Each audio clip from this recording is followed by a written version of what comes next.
Welcome back to Here for the Common Game. My name is Brian, and today we're going to talk about deck number 1014 with Ojer, the Deepest Foundation. That's right. We're just by putting Ojer in the command zone, we are declaring we're playing a token deck. Everybody knows it. There's no hiding it. There's no secrets here. Just good old-fashioned token beatdown. So let's get to it. We're going to start like we always do with our ramp and or color fixing, but in this deck it's just ramp because, mono white needs all the help it can get, right? So we have Soul Ring, Marble Diamond, Thought Vessel, Cage Sun. Now, Cage Sun also works as the, +1 to your team. Hedron Archive, Star Compass, Heraldic Banner. Here again, Mana Rock that helps out the team. I like it. Liquid Metal Torque, one Power Stone, Burnished Heart gets some lands, as well as the saddest of the robots. Now, I know what you were thinking. You saw the Thought Vessel in there, and you were like, Canada, this is mono white. Yeah, I've also got the Reliquary Tower. Now let's go through why, because the Mentor of the Meek, we don't like having to pay the 1, but it's better than not drawing a card at all, right? And as many tokens as we're putting into play, this should do some work. Probably not as much work as the Slate of Ancestry. This is a card I think gets overlooked quite a bit because there are times where we're just not going to have a hand and we're going to have, 10 tokens. Yeah. That's why the Reliquary, So we have the Swiftfoot Boots to protect our commander. He's got some friends, He's got Mondrak, the Glory Dominus. Now this will double you got to be careful with Ojer because Ojer will only triple your creature tokens.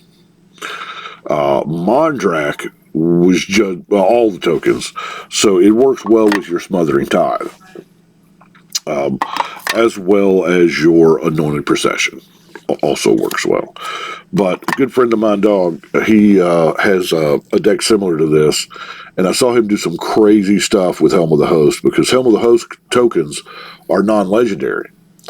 So when you equip it onto Ojer, things become, an algebra problem.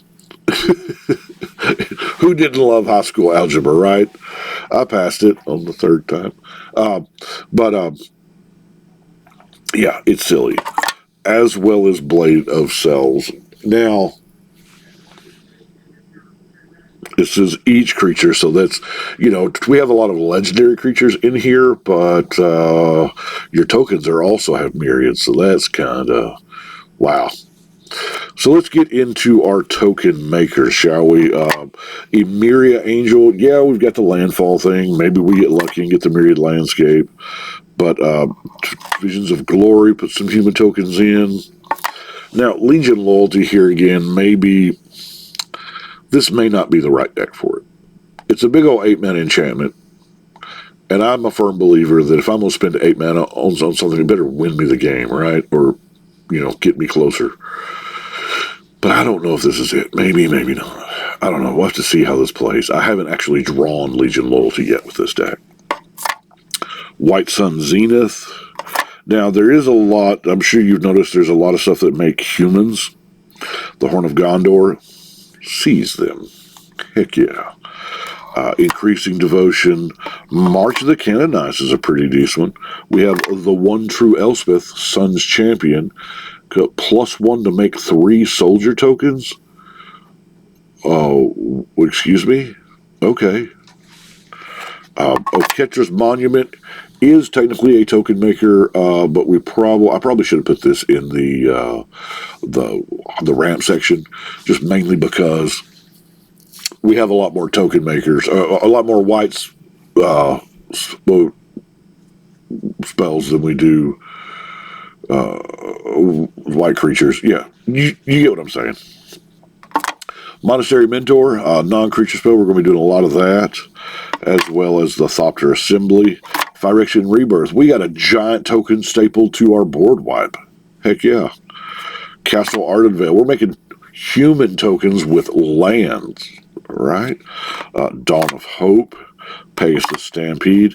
And while I know that Divine Visitation doesn't necessarily make the tokens per se, it does make those tokens into angels.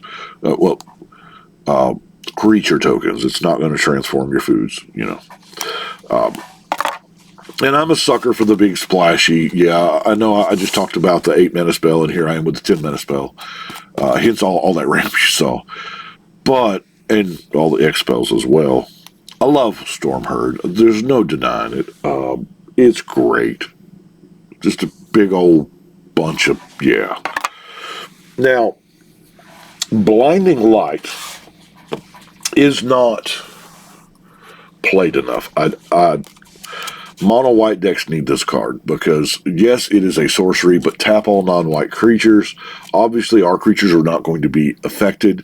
If you just need to remove some blockers for that turn for your kill shot, this is how you do it. It's so underused that a lot of people don't play it. Now, we are making a significant amount of tokens, so we have enough to feed the Eldrazi Monument.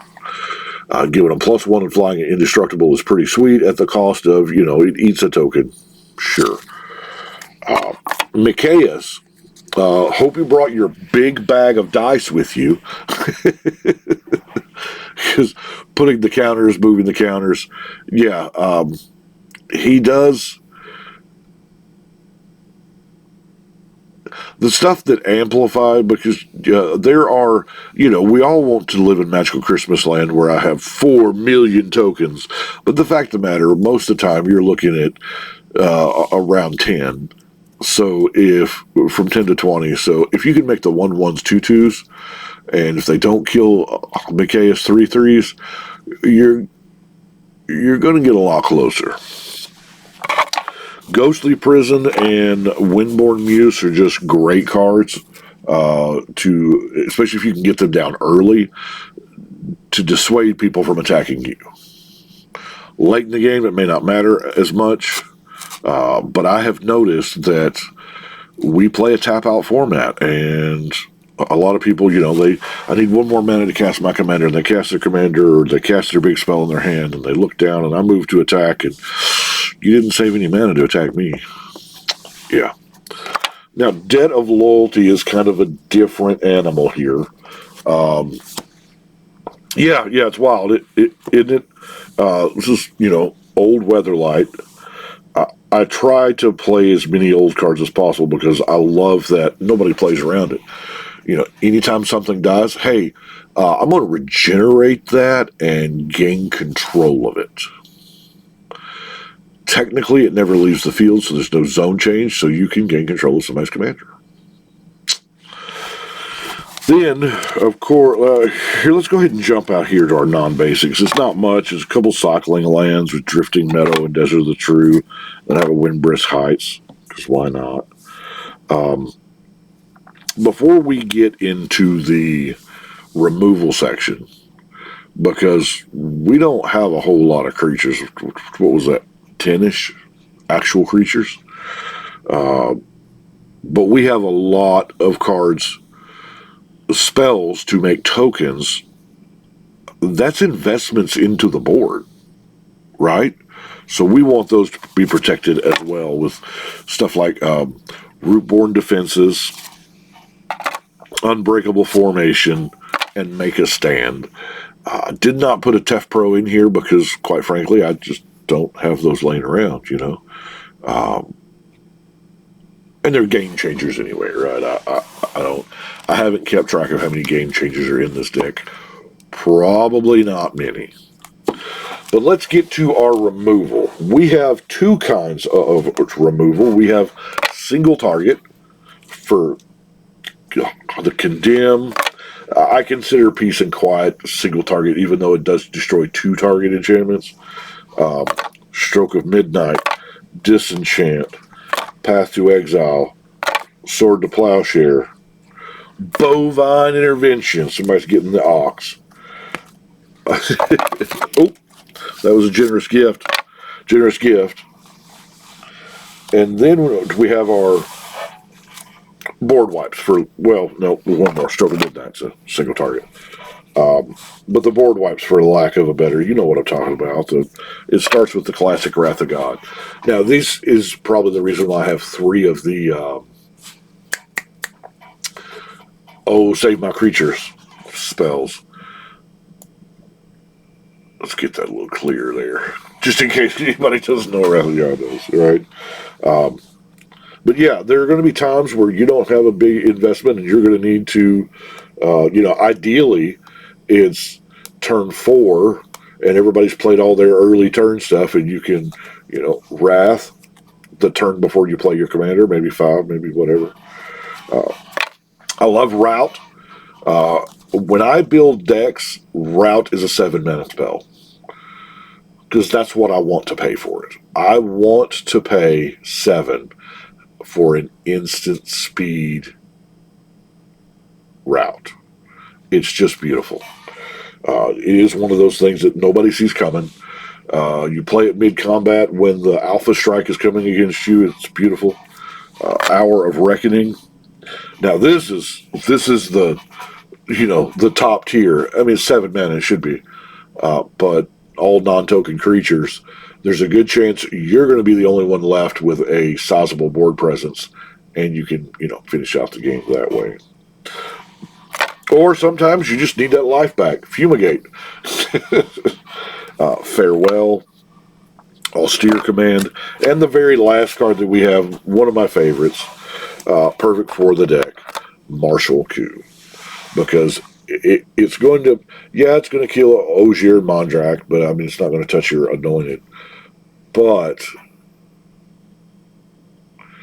it will wipe the board and leave you with a presence. So that's what we've got for Ojer Taj. I know it's been a while. I have also, these are just basic planes. I didn't figure when to go over the planes. I'm not exactly certain how many there is. I think my land count with the deck is 38. But that is what we have got for today. I appreciate y'all for being patient. I know it's been a while since I have been on here. Just, life, Anyway, I appreciate it. Thank you so much. But right now, we're going to shuffle and cut.